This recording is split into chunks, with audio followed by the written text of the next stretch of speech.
Akhirnya tawon-tawon yang ngerubung beliau ini disingkirkan sama Syekh Ibrahim. Terus melihat orangnya ternyata masih hidup, akhirnya uluk salam Syekh Ibrahim Al-Khawas, Assalamualaikum. Akhirnya dijawab sama yang dikerubung tawon ini, Waalaikumsalam ya Syekh Ibrahim. Katanya yang dikerubung tawon itu, ngapain kamu menyingkirkan lebah dari tubuhku? Saya karena kasihan ke panjenengan ini. Lu memang rezeki mereka itu kulitku, ngapain di darahku memang suruh hisab. Rizkinya tawon itu tubuhku, jadi jangan disingkir. Kamu pulang saja, jangan bertapa di sini. Kamu punya santri banyak di rumahnya, ajar. Kamu adalah salah seorang wali yang tugasnya bimbing umat. Kalau saya tugasnya doakan umat.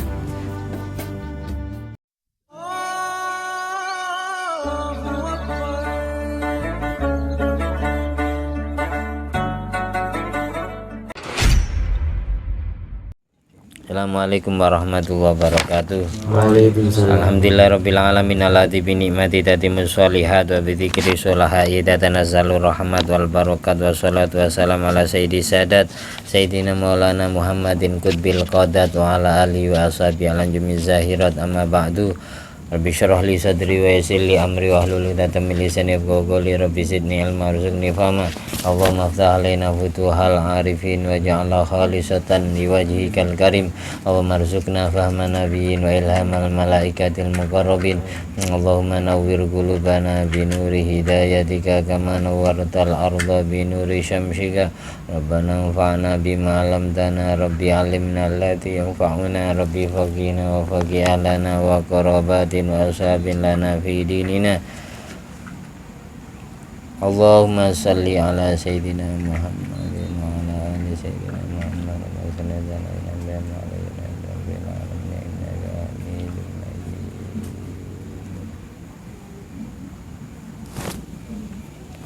Bismillahirrahmanirrahim. Bab matlabun fi syekh, pentingnya mencari guru dan memilih guru yang tepat. Yahiqqulil qail, berhak bagi seseorang yang berbicara, ayyakula, alangkah baiknya dia ngomong syekhun ka Abi Bakrin al-Attas wa muridun ka Aliyin al-Habsyi. Guru itu usahakan seperti Syekh Abu Bakar al-Attas. Murid itu seperti Habib Ali pengarang Syekhul Durar. Habib Bakar al-Attasi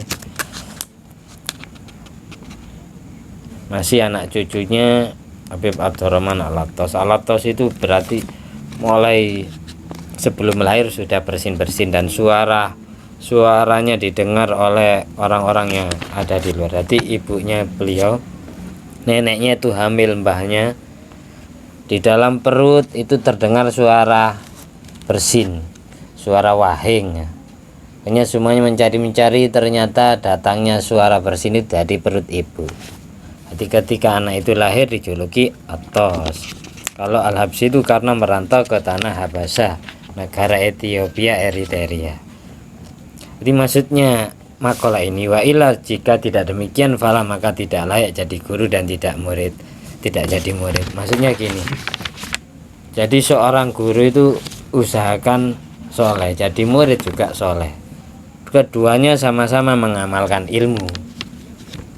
Karena kemarin dijelaskan ma'aksarul asjar walaysa kulluha bimusmiratin, betapa banyak pepohonan tapi tidak semua pohon itu berbuah. Wa ma'aksarul asmar walaysa kulluha bitayyibin, betapa banyak buah-buahan tapi tidak semuanya buah itu rasanya manis. Ada yang kecut, ada yang pahit, ada yang asam. Wa ma'aksarul ulama walaysa kulluha bimursyidin, betapa banyak orang alim tapi tidak semuanya jadi orang alim yang bisa membimbing, jadi orang alim yang bisa dandani. Wa ma aksarul ulum walaysa kulluha binafi'in, Betapa banyak ilmu pengetahuan tapi tidak semuanya jadi ilmu yang bermanfaat. Ilmu yang bermanfaat itu yang gimana? Ilmu yang diamalkan untuk diri sendiri dan kemudian diajarkan ke orang lain dan kemudian diamalkan oleh orang lain, itu namanya ilmu manfaat. Qala al-Habib Al-Arif Billah Abu Bakar bin Abdullah Al-Attas nafa'ana Allah bihi.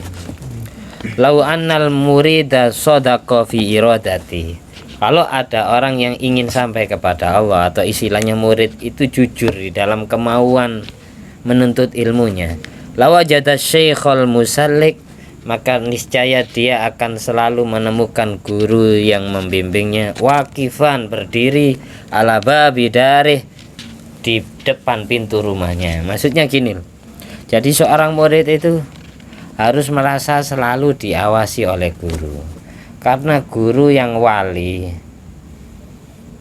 itu pasti memantau muridnya. Jadi meskipun murid tanpa dia menyadari, ya, guru tetap melihat muridnya meskipun dari jarak jauh. Dari saking kesambungan batinnya yang kuat itu, Allah koneksikan rohaninya dengan rohani murid. Sehingga kalau kita merasa selalu diawasi oleh guru, maka kita malu maksiat. Jadi sama seperti gini, ketika kita selalu merasa dilihat oleh Allah, maka kita akan malu bermaksiat. Ketika kita selalu merasa dilihat oleh Kanjeng Nabi, maka kita pasti malu kepada Kanjeng Nabi. Ketika kita ziarah ke makam wali, perasaan hati merasa wali yang kita ziarah ini lihat kita, maka kita pasti beradab, beretika. Itu maksudnya makalah yang ke-9 seperti itu. Kita harus selalu merasa dilihat oleh guru-guru kita, meskipun guru kita sudah meninggal dunia. Kita harus selalu merasa dilihat oleh orang tua kita, mbah-mbah kita, meskipun beliau itu sudah pindah ke alam barzah, kan tetap pulang kampung ke rumahnya setiap hari Jumat. Ketika selalu merasa dilihat oleh orang tua, maka yang jelas selaku anak atau murid itu malu mengecewakan hati beliau-beliau. Itu maksudnya. Dari rasa malu itu kemudian muncul sifat haya kepada Allah, malu kepada Allah. Karena Sayyiduna Imam Idrus bin Umar Al-Habsyi radhiyallahu anhu yaqul inna salika shadiq fi suluki. Sesungguhnya salik, orang yang berjalan menuju kepada Allah, as-shadiq, yang jujur, fi sulukihi, di dalam perjalanan suluknya. Suluk ini berarti dia bukan hanya ngaji, tapi dia mengamalkan semua ilmu, semua amalan yang diijazahkan oleh gurunya. Setiap kita mengamalkan wirid dari guru, entah itu istighfar, sholawat, baca Al-Quran, berarti kita menjalankan suluk, yang diistilahkan salik, orang yang ngambah dalan menuju Allah, orang yang berjalan menuju Allah melalui torekoh gurunya. Salik yang sodik, seseorang murid yang berjalan mengamalkan suluk daripada gurunya, la budda ayyuqayyidallah lahu man yursiduhu, maka seharusnya dia harus memasrahkan kepada Allah agar Allah menunjukkan dia kepada guru yang bisa membimbingnya, kepada guru yang bisa meluruskan jalan hidupnya. Imma zahiran, baik perasaan itu secara zahir, secara kelihatan mata, wa ila, jika tidak demikian batinan, harus punya perasaan batin. Makanya orang-orang yang mengamalkan thariqah Naksabandiyah, Qadiriyah, entah Syadiliyah, ketika mengamalkan wiritan thariqah itu anjuran dari mursyidnya, guru pembimbingnya, itu ketika wiritan diusahakan merasa guru ada di depannya. Ketika wirid, entah itu Syadiliyah, Qadiriyah, Naksabandiyah, semua thariqah, Syekh Abdul Qadir Jailani, thariqah Syekh Muhammad Bauddin An-Naksabandi, thariqahnya Syekh Abu Hasan Ali As-Sadili, mereka semua ketika wiritan dianjurkan merasa guru yang mengijazai amalan, yang mengijazai wiritan ada di depannya, hadir di depannya, meskipun secara batin. ketika mata kita tidak kelihatan. Bahkan ada yang menghadirkan gurunya secara dohir. Contohnya para wali yang ketika tahiyat akhir, tahiyat awal, uluk salam kepada Nabi Muhammad SAW yang sudah mencapai makom-makom zahir dan batinnya, rohani dan jasmaninya nyambung dengan Nabi. Mereka semua bisa menghadirkan Nabi di depannya setiap sholat dan mendengar suara jawaban salam dari Kanjeng Nabi. Waalaikumsalam warahmatullahi wabarakatuh. Assalamualaikum ayyuhan nabi warahmatullahi wabarakatuh. Assalamualaikum warahmatullahi wabarakatuh. Karena gurunya guru itu adalah Nabi Muhammad SAW. Jadi oleh karena itu setiap kita sholat, kenapa kok disuruh uluk salam ke manusia? Kepada satu-satunya manusia yang boleh dihitopi ketika sholat cuma Kanjeng Nabi Muhammad SAW. Selain Nabi Muhammad batal sholat kita.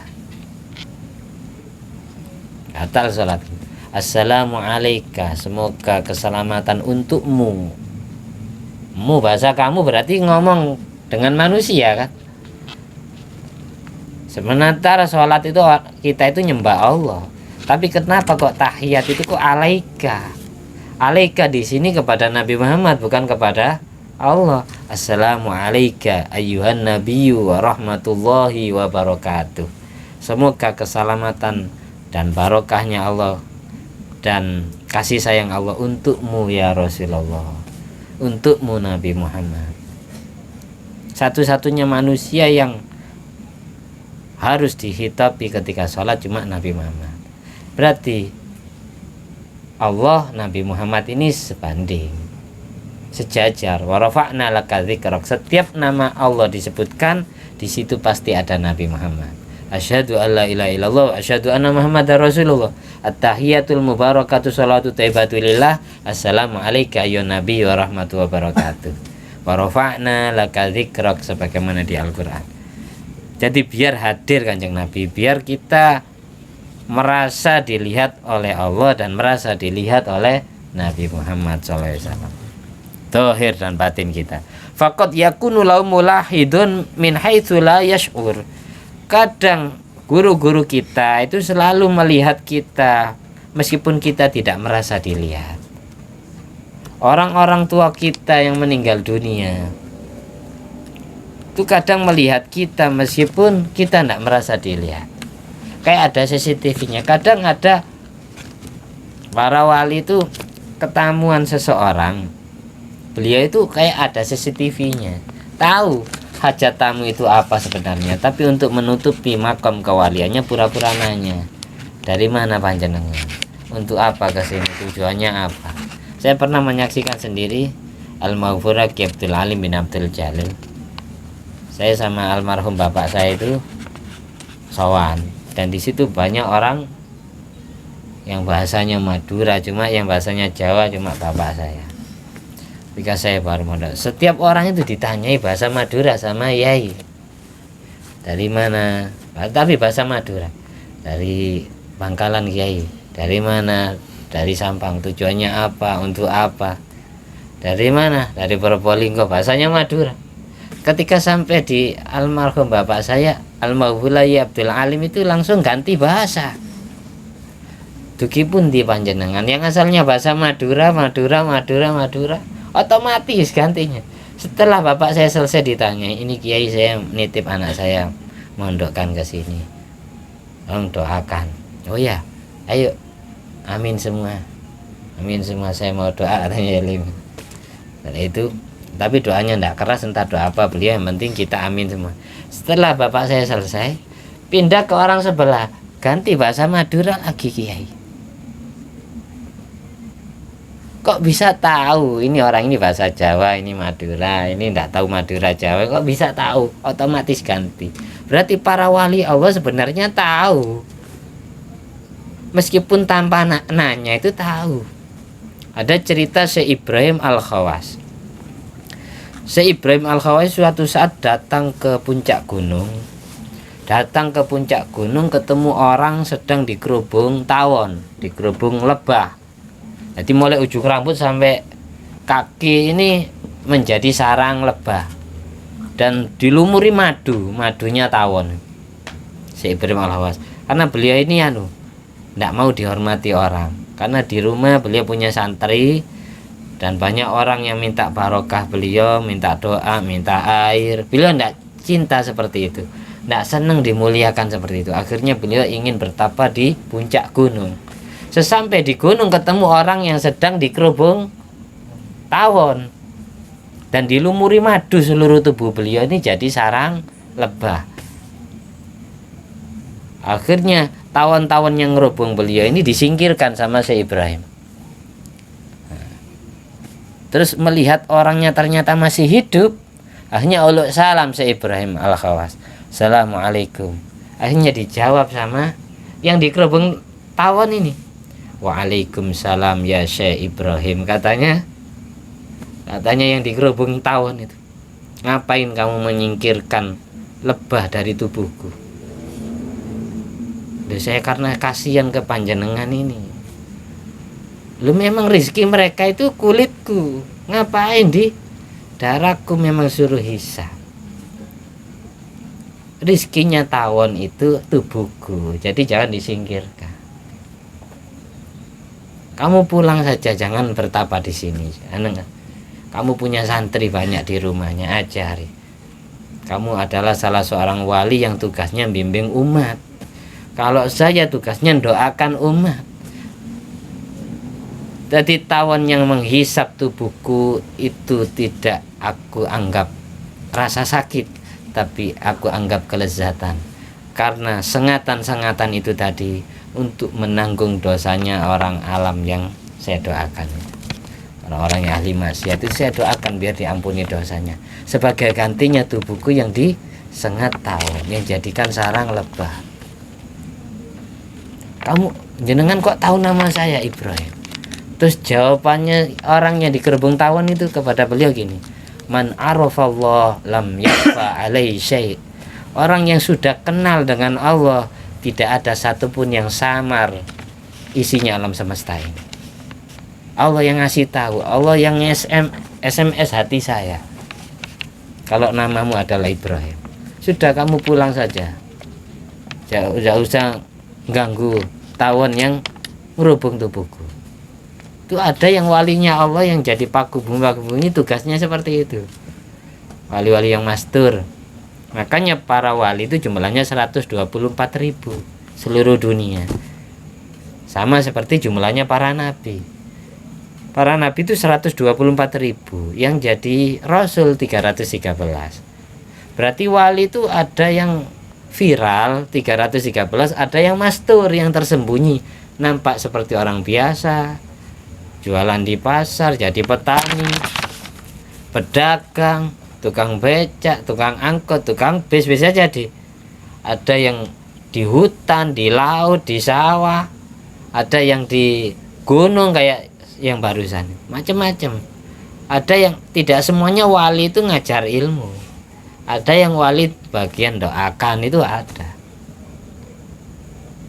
Dan tidak semuanya walinya Allah itu tahu baca kitab. Ada wali Allah yang tidak pernah mondok, itu ada. Tapi yang jelas semuanya orang soleh. Allah langsung yang menggurui, Allah langsung yang membimbing hatinya.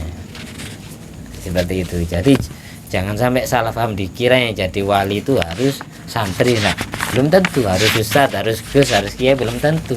Kadang mereka yang tidak jadi apa-apa, cuma pamor saja, status sosial saja yang tinggi, padahal tidak punya derajat di akhirat. Naudzubillah min dzalik. Makanya saya niati ini membacakan kitab, ngaji bareng, bukan menggurui jenengan. Itu kisah yang ada di kitab Ihya Ulumuddin. Saya pun punya guru. Setiap saya sowani beliau itu tidak pernah tanya nama saya. Ada yang sido kiri, ada yang selain sido kiri, itu ada. Tidak pernah ngabsen, tapi ketika ketemu di jalan manggil nama langsung. Padahal beliau tidak pernah tanya nama dan tidak pernah ngabsen. Tapi anehnya bisa tahu nama. Ya sama seperti ini, man arafallah lam yakhfa alaihi syai'. Orang yang sudah kenal Allah tidak ada yang samar. segala sesuatu isinya alam semesta ini. Makanya di sini faqad yakunu law mulahidun min haitsu la yash'ur.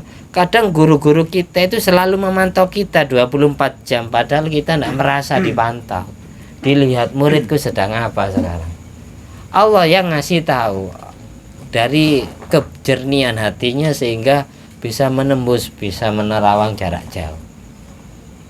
Waktu ya sama seperti cerita Kanjeng Nabi Muhammad SAW. Ini ceritanya kunut subuh. Kenapa kok ada doa kunut subuh? Pada saat itu Nabi itu langsung ketika sholat subuh setelah itidal langsung doa Allahumma hdina fiman hadait wa afina fiman afait. Akhirnya setelah sholat sahabat nanya, ya Rasulullah kenapa jenengan kok doa tadi ketika itidal? Karena saya diberitahu oleh Allah melihat sahabat-sahabatku yang tertinggal di Mekah disiksa oleh orang Mekah. Khabbab bin Al-Arad, sahabat Suhaib. Nabi Allah kasih tahu. Suhaib, sahabat Suhaib radhiyallahu anhu, sahabat Khabbab bin Al-Arad tidak merasa dilihat Nabi, tapi Nabi Allah kasih tahu. Akhirnya doa kunut subuh itu. Ceritanya doa kunut subuh itu mendoakan umat Islam yang tertindas. Aslinya gitu.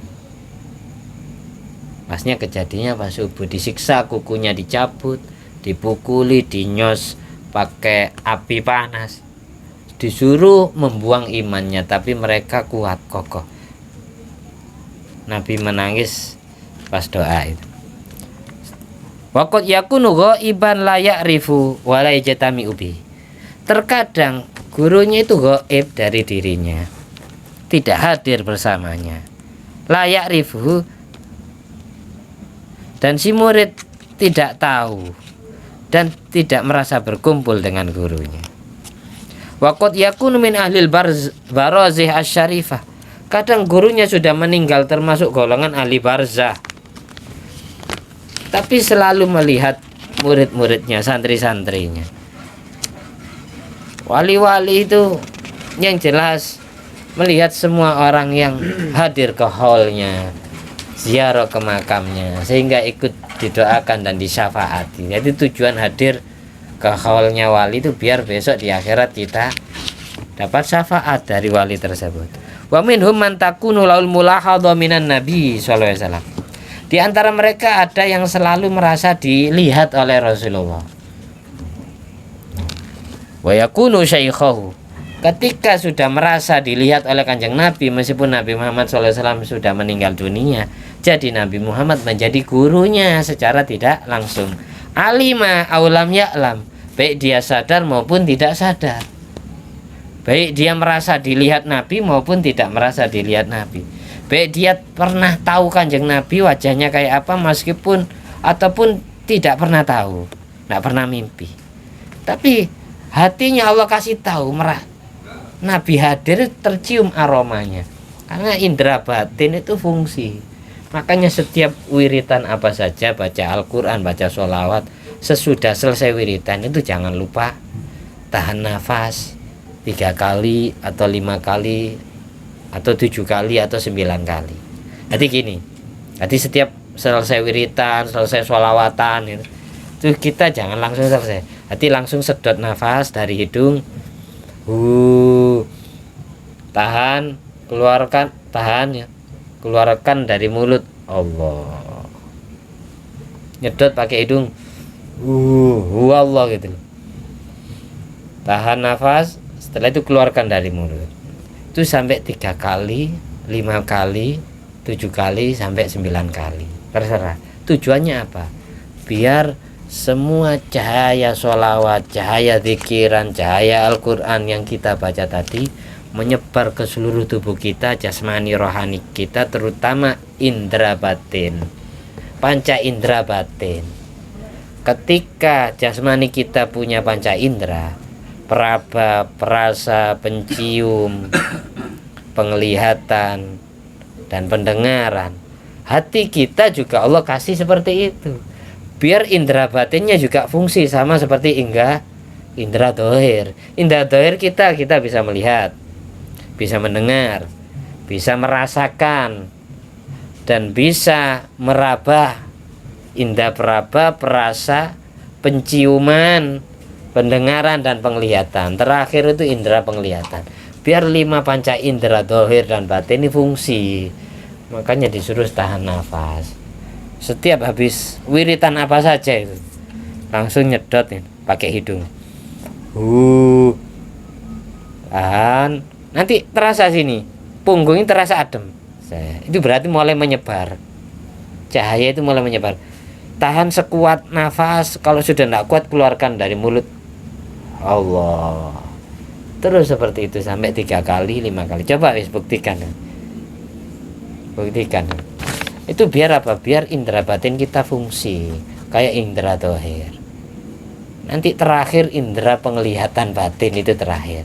Awalnya perasa, peraba, penciuman. Kalau Kanjeng Nabi rawuh itu langsung tercium, wangi. Yang indera penciuman hatinya belum fungsi, tidak mencium aroma itu. Lama-lama nanti mendengar, indera batin hatinya, pendengarannya fungsi, dengar suaranya wali yang diziarahi, Nabi Muhammad yang diziarahi atau yang sedang hadir yang ngomong kepada kita. Terakhir nanti penglihatan mata batin itu terakhir. Itu kalau sudah indera batinnya fungsi, matanya terutama, pasti setiap kita sholat salam ke Kanjeng Nabi, kita dengar suara Nabi jawab, dan kita melihat Nabi hadir di depan kita setiap sholat. Seperti itu. Jelas ya, jelas. Terus yang kedua caranya, sebagaimana cara yang ditempuh Rasulullah SAW. Biasanya Kanjeng Nabi habis wiritan Al-Fatihah, ayat kursi, Al-Ikhlas, Al-Falaq, An-Nas itu meniup kedua telapak tangan. Atau sebelum baca ditiup dulu kedua telapak tangan. Setelah itu, setelah ditiup, setelah baca, nanti diusapkan ke wajah, kepala, dan anggota tubuh bagian depan. Terus habis sholat, sesering mungkin baca Al-Fatihah, ayat kursi, Al-Ikhlas, Al-Falaq, An-Nas. Itu untuk pengabaran, biar kita itu rezeki lancar, terus kita disenangi orang. Kita semisal jadi karyawan disenangi bos kita. Terus ketika kita tidur dijaga oleh Allah. Jadi sebelum, kalau minta perlindungan Allah seperti itu, tiup dulu kedua telapak tangannya. Setelah itu bacai Al-Fatihah, ayat kursi, Al-Ikhlas, Al-Falaq, An-Nas, baru ditiup, baru diusapkan ke wajah, kepala. Itu Nabi Muhammad SAW melakukan seperti itu. Jadi diamalkan. Dan saya biasanya setiap selesai sholat fardu, habis doa sholat fardu Al-Fatihah langsung saya sambung ayat kursi, Al-Ikhlas, Al-Falaq, An-Nas. Itu tidak gampang dibenci orang. Terus hidupnya itu dijaga terus oleh Allah kemanapun kita pergi. Fala budda lisalik sodik mimman yusilhu ilallah. Jadi kesimpulannya, seharusnya bagi orang yang berjalan menuju Allah itu harus mempunyai guru yusilhu yang dapat menyampaikan dia ilallah kepada Allah. Meskipun bukan guru, teman. Cari teman yang sekiranya bisa membimbing kita. Gara-gara saya kumpul dengan orang ini, saya senang sholawatan, saya senang zikir. Dulu saya tidak pernah sama sekali. Itu berarti mimman yusilhu ilallah. Jangan sampai kita jauhi orang yang kayak gitu, karena kepribadian orang itu mempengaruhi jiwa raga kita. Makanya rohani setiap hari harus kita kasih makan. Caranya ya mendekat dengan orang soleh, mendekat dengan orang ahli zikir, ahli ibadah. Jangan jasmani toh, setiap hari 24 jam itu. Jangan sampai kita tidak punya kesempatan untuk ngasih makan roh kita. Meskipun cuma dikasih makan yasin, dikasih makan istighfar, sholawat 100-an, la ilaha illallah 100, setiap hari itu harus dikasih makan. Biar roh kita enggak lemas. Jasmani kita itu lemas ketika enggak makan nasi sehari. Rohani kita kalau enggak dikasih gizi, protein sholawat itu juga lemas. Biar enggak jelek, fatal guys. Nanti ketika kita mau maksiat, ya cahaya itu yang membentengi kita, yang menjadikan kita urung maksiat. Atau ketika kita terjerumus maksiat, hati kita Allah getarkan, langsung Allah tarik, langsung Allah SMS, Allah ingatkan, akhirnya istighfar dan tobat. Seperti itu tujuannya sebenarnya. Jadi jasmani rohani kita mudah-mudahan selalu dipertemukan dengan Rasulullah. Wakrimil arwah minna bilika khairil anam. Wakrimil arwah minna bilika khairil anam. Wakrimil arwah minna bilika khairil anam. Wa beliul mukhtar anna min sholatin wa salam. Ya Allah, pertemukan ruh kami dengan ruh Rasulullah sallallahu alaihi wasallam. Pertemukan ruh kami bisa bersalaman dengan ruh Rasulullah sallallahu alaihi wasallam. Rabbi baligna bijai fi jiwari khaira maq'ad. Sampaikanlah kami bisa berziarah, beribadah di makam Rasulullah di Masjid Nabawi. Sallallahu alaihi Muhammad wa sallam. Fatihi subhana rabbika rabbil izzati amma yasifun. Assalamu alaikum walhamdulillahi rabbana taqabbal du'ana bi sirril Fatihah ila hadratin nabi Muhammad. Bismillahirrahmanirrahim. Bismillahirrahmanirrahim. Alhamdulillahirabbil alamin arrahmanir rahim maliki yaumiddin. Iyyaka na'budu wa iyyaka nasta'in. Ihdinas siratal mustaqim. Siratal ladzina an'amta 'alaihim ghairil maghdubi 'alaihim waladdallin. Amin. Bismillahirrahmanirrahim. Allahu la ilaha illa huwal hayyul qayyum. La ta'khudhuhu sinatun wa la nawm. Lahu ma fis samawati wa ma fil ardh. Man dhal ladzi yashfa'u 'indahu illa bi'idhnihi. Ya'lamu ma bayna aydihim wa ma khalfahum. Wa la yuhituna bi syai'in min ilmihi illa bima syaa. Wasi'a kursiyyuhu samawati wal ardh wa la ya'uduhu hifdhuhuma wa huwal 'aliyyul 'azim. Bismillahirrahmanirrahim. Qul huwallahu ahad, Allahu samad. Lam yalid wa lam yulad wa lam yakul lahu kufuwan ahad. Bismillahirrahmanirrahim. Qul a'udzu birabbil falaq min syarri ma khalaq wa min syarri ghasiqin idza waqab wa min syarri nafathati fil 'uqad wa min syarri hasidin idza hasad. Bismillahirrahmanirrahim. Qul a'udzu birabbin nas malikin nas ilahin nas min syarril waswasil khannas alladzi yuwaswisu fi sudurin nas minal jinnati wan nas. Ini ditipu. Wassalamualaikum warahmatullahi wabarakatuh.